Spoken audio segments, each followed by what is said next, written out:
Hey guys, how's it going? It's me, Crazy Cubedo here, and I'm actually trying out a new camera angle, new lighting angle, just to see how it works out. Let me know what you guys think. But as promised, I am here on Monday to review a movie I saw, I think it had to be like 3 weekends ago. But the movie is called Big Hero 6. This is a movie by the creators of Wreck-It Ralph and Frozen, 2 movies that I have already reviewed, and you know my thoughts on those. This movie was different than both of those. The first one was more gaming related. It told a story of a guy who was a bad guy, and Wreck-It Ralph, that was Wreck-It Ralph. Frozen was all about a princess story that wasn't your classic Disney princess story. They are unique movies that just happened to come out, and they did really well, like across the board. And now we have the new installment for the new year, Big Hero 6. These 3 movies seem to have come out in November. Like in 2012 we had Wreck-It Ralph, 2013 we had Frozen, now 2014 we got Wreck-It Ralph. Or no, I keep saying Wreck-It Ralph. I'm an idiot. Big Hero 6. Now, Big Hero 6 is more realistic than any of the others, and it focuses around a child that I can only describe as a socially acceptable Sheldon. If you guys know Sheldon from The Big Bang Theory, you know that he is, like, the smartest person ever, but he is so socially inept, it's hilarious. That's where some of his jokes come in.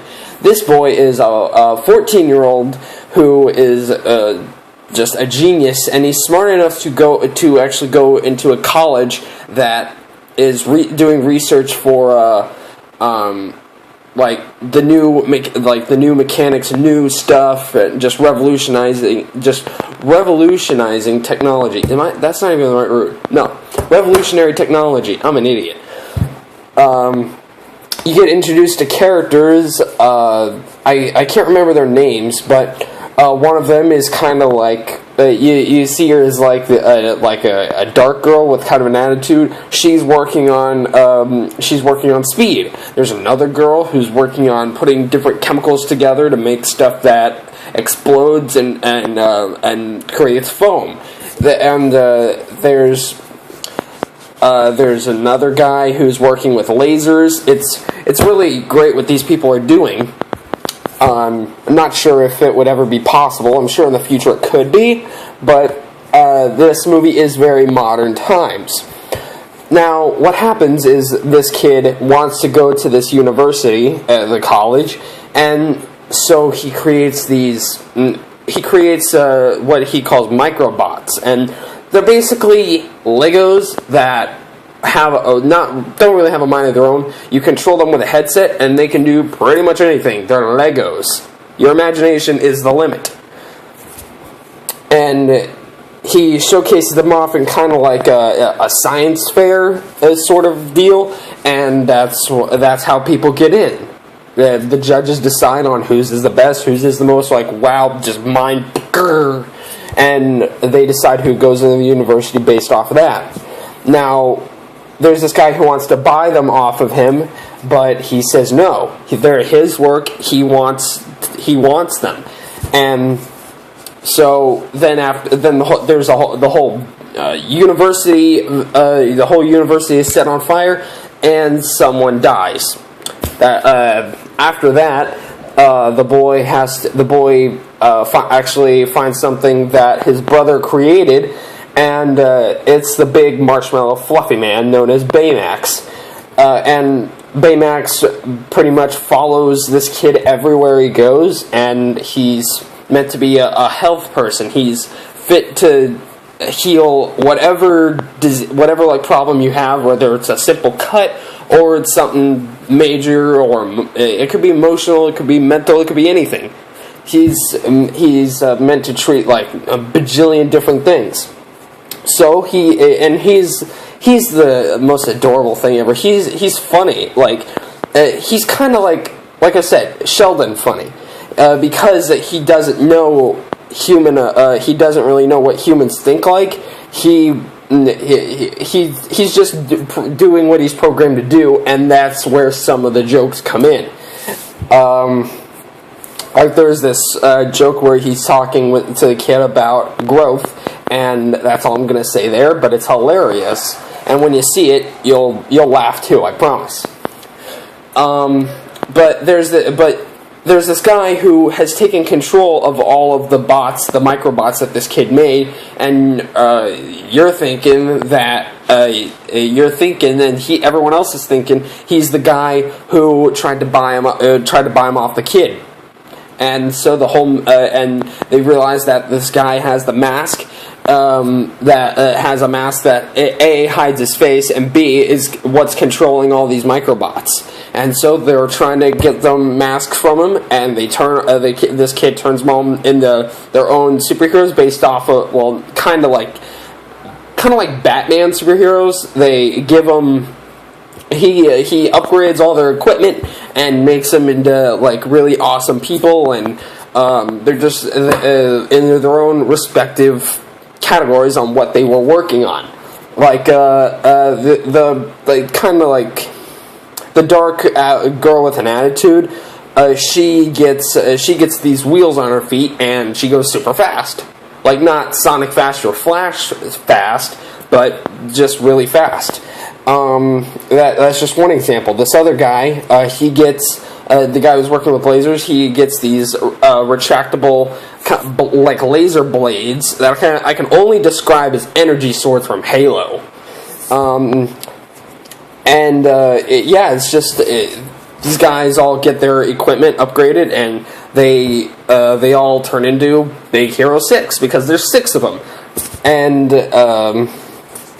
The movie is filled with twists, like the big twist of the movie you're not expecting. These 3 movies have been really good at giving you the twist that you're just not expecting.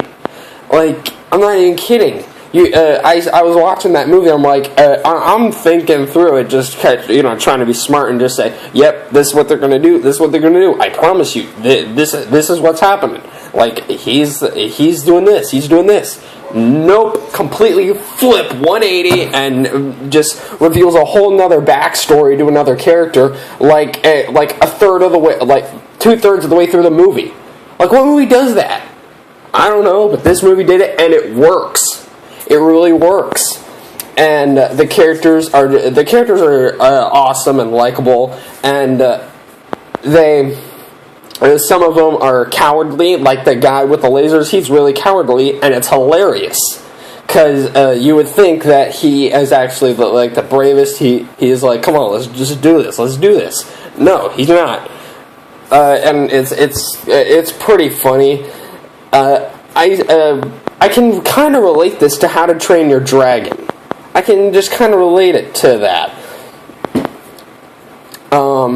But one character that you don't see as much as you would like is the mother of the boy, because the mother, like, she appears in the first half of it, but she doesn't really appear after that, and you gotta think, like, okay, this mom must think, like, where the heck is your child? But I guess she figures he can handle himself because he's a genius. But the characters are really cool. They're funny. They're likable. The whole plot. There's never a dull moment. There's never really a dull moment. It keeps you entertained. It is constantly throwing jokes at you. It's not a comedy per se, but there are things that are going to be constantly funny. Mostly with Baymax, like, just because there's this one joke where he does a fist bump with the main kid, and I can't remember his name. It was weird, but he does a fist bump with him, and the kid does the explosion like, and he goes blah blah blah blah blah, and it's just funny. That's the running joke with him a little bit. It happens a few times, and it's just great. The ending, though, of what happens, you're like, I'm getting shivers just thinking about it, because it was just like, so, you're kidding me? No, don't, no. It happens, and you're just like, But it was great, and it was in the end a happy ending, and it was awesome. You know, this movie, much like Wreck-It Ralph, you would like to see a sequel to, just because it was just such an awesome movie. But I don't really think there could be a sequel. They didn't really set one up, or they didn't. It doesn't seem to have potential to have a sequel story-wise and make it good. Frozen has potential to do that, because Elsa could do something with her ice powers, or like something could happen. I don't know, but Frozen has somewhat of a potential to have a sequel. Big Hero 6 has major potential because it's a it kind of superhero-esque kind of movie, and most superhero movies, let's be honest, they always have potential for a sequel. Because at the end, they all have their abilities, they all have their powers with their equipment per se, and it could really set up another sequel, or it could really set up a sequel for that movie, and it could actually be good.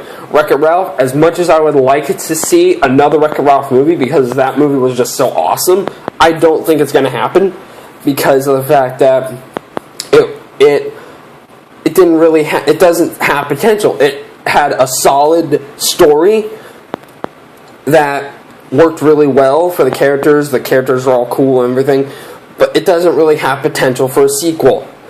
Frozen has some potential because Elsa can do more stuff with her ice. There's more untold things that she can do with them. There's the mini kind of love story between her sister and Kristoff.